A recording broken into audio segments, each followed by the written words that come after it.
Sveiki, aš išmanių ekspertas Karolis. Patyrinėkime kartu Huawei MediaPad T1.8 Pro. Huawei šiuo metu yra 4. pagal dydį išmaniųjų gamintojas ir didžiulį lenkia tokias įmonės kaip LG, HTC ar Sony. 2014 metais Huawei pardavė 75 milijonus išmaniųjų telefonų ir tai yra 45% daugiau nei prieš metus. Tai rodo, kad vis daugiau žmonių visame pasaulyje pasitiki šiuo gamintoju. O ir pats Huawei rimtai žiūri savo produktus ir vis suranda kuo klientus nustebinti. Dėžutėje randu planšetinį kompiuterį, įkroviklį ir USB laidą.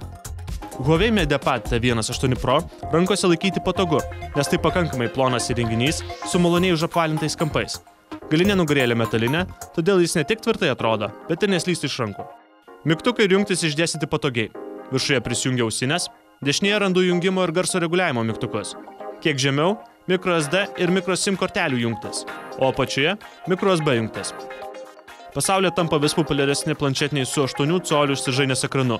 MediaPad T1.8 Pro ekranas būtent toks ir yra. Tai optimalus dydis. Vaizdo ekrane telpa jau daug, tačiau pats įrenginys vis dar yra kompaktiškas. Jį patogu nešiotis krepšyje ar kuprinėje.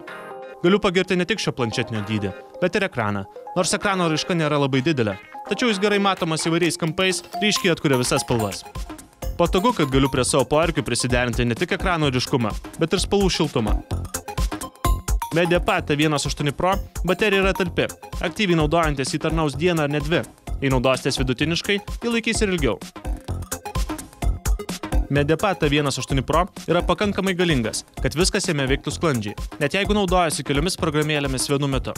Didelis ir ryškus ekranas puikiai tinka žaidimams. Nors kai kurių 3D žaidimų grafika netrodo taip įspūdingai kaip galėtų, dauguma žaidimų veikia tikrai sklandžiai ir be priekaištų. Šis planšetinis turi 16 GB vidinę atmintį, iš kurios vartotojui prieinama kiek daugiau negu 11. Tokiame kiekyje telpa net 11 000 minučių muzikos. Jeigu jūsų poreikiai dar didesni, galite pasitelkti dar ir microSD atminties kortelę. Vadinasi, viskas, ko jums gali prireikti, šiame įrenginyje tikrai tilps. Į MediaPad T1.8 Pro įdiegta operacinė sistema Android, tačiau ji nėra visai įprasta. Huawei išmaniojo įrenginio valdymo žiūri kiek kitaip nei dauguma kitų gamintojų. Jie stengiasi apjungti keletos operacinių sistemų geriausius bruožus. Kai kurios idėjos pasiskolintos iš iPhone ar iPad įrenginių. Pavyzdžiui, ir užrakintame ekrane galiu greitai pasiekti dažniau naudojamas funkcijas, perbraukęs pirštu nuo ekrano apačios. O visų įsirašytų programėlių piktogramos atsiranda iškart ant darbalaukio.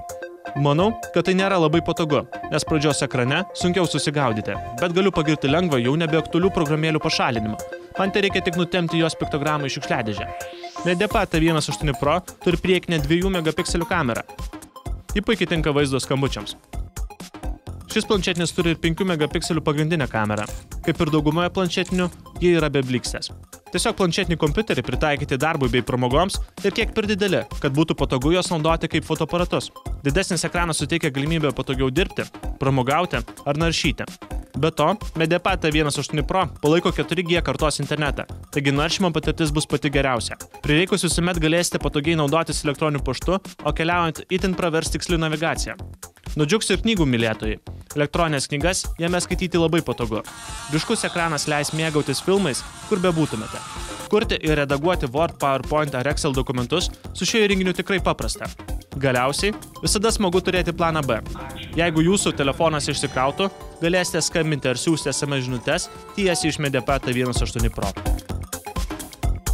Mano išvada. Tai kompaktiškas planšetinis kompiuteris, turintis ryškų ir erdvų 8 colių ekraną.